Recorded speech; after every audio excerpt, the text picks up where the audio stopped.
Yeah, I'm still on Ghana, and I'm talking about conscious leaders.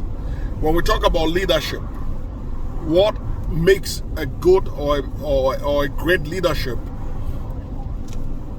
is developing a conscious leader. Who is a conscious leader? A conscious leader is a leader that is conscious about himself. He's also conscious about his own environment. He's conscious about the people that live in his environment. And this conscious leader, as a leader, seeks his own well-being, and also the psychosocial well-being of the people that are around him. So he develops himself, his own family, and then he thinks of the external people that are outside his own domain, and he seeks their welfare. He represents them and he talks on their behalf, and seeks their own psychosocial development, and also contributes to it constructively to ensure that their well-being, is stable and is safe, and they are okay to be able to live within themselves without any risk. So when you talk about conscious leadership, you're talking about leaders that are not selfish, but they are selfless. Leaders that come into power, come into government, not to enrich themselves, but to seek the well-being of other people. Then, when they enjoy a little bit of that, it doesn't become a problem. But when you talk about leadership in Ghana or in Africa, you're talking about selfish leaders who come to enrich themselves, and they become so rich, their families become so rich, and their followers remain poor. These are not leaders. These are not leaders. No, they are not. They are thieves. That's what they are. Because they come poor and they live so wealthy. So when you think about it, the leaders that Africa really needs are conscious leaders. Leaders that comes to seek the well-being of the people, mentally, emotionally, spiritually, economically, and these are true leaders that are conscious of themselves, conscious of their environment. See, I was in Ghana a few months ago, and I happened to go to an area, and I was told, oh, this politician lives in this place. And I said, really? Because there are no roads there.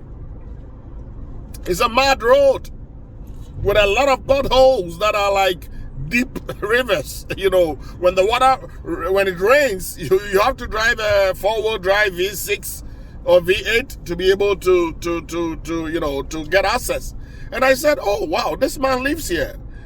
And his party has come into power and gone several times. And this is where he lives. It baffled me. I said, wow, really? And across the country, you see where politicians are living in new development areas or areas that have been developed in the last 20, 30 years, but there are no roads. Basic roads for the local residents are not there. And when people are paying insurance, people are paying, different kinds of roadworthy certificates and all that, and there are no roads. Whose responsibility is it? I mean, the governments have come into power and gone. So it's a blackmail. This is manipulation. This is like a witchcraft because it controls and manipulates and keeps in bondage. This is what I'm saying to Ghanaians. This is Europe. You can see no gutters. You cannot see any gutter there. And you can see it's solidly built. And there are drainages that waters can stay on the road. It goes down. Where does it go? It goes right to the sea. It goes right to the sea. They've been able to arrange it. Look, it goes right to the sea. So, it is a blackmail. It is a blackmail. And we get politicians coming and going, and we're running after them, mentioning their names. What do they do for the local people? Except making the corrupt people more corrupt. A system or a country where people come and invest so much, but they don't pay tax. They don't pay tax. Who does revenue write to and say, declare your business accounts, every year. No, accountant general. What is the responsibility of accountant general? You know, it is a blackmail. You know, primitive society that, you know, wants to rob itself to Europe. You know, you live in Ghana and you're spending dollars. Everything is priced in dollars. And you see, this depreciates our own currency, because the demand on the city becomes so low, the demand on other currencies becomes so high. So we are always looking for dollars. We are looking for pounds. We are looking for, you know, to do business in Dubai, to buy from China. So we focus so much on imports, and exports are very less. How can we make money through that? You know, how can we make money through that? We cannot. You know, we cannot make money through that. Ecotourism is suffering. With all our resources, we still don't have any opportunity.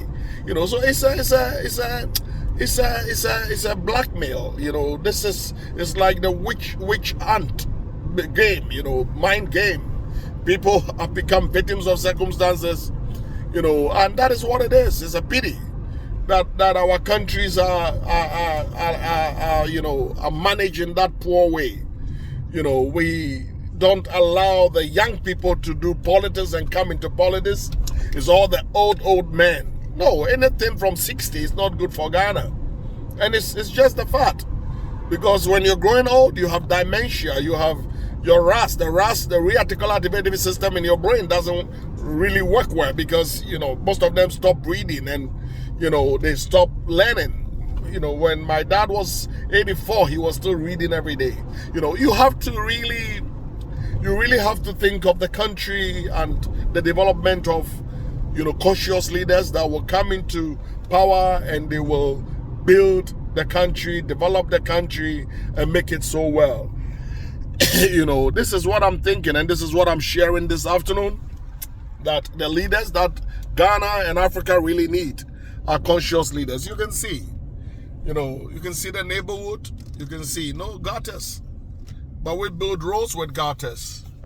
You know, hello, how are you?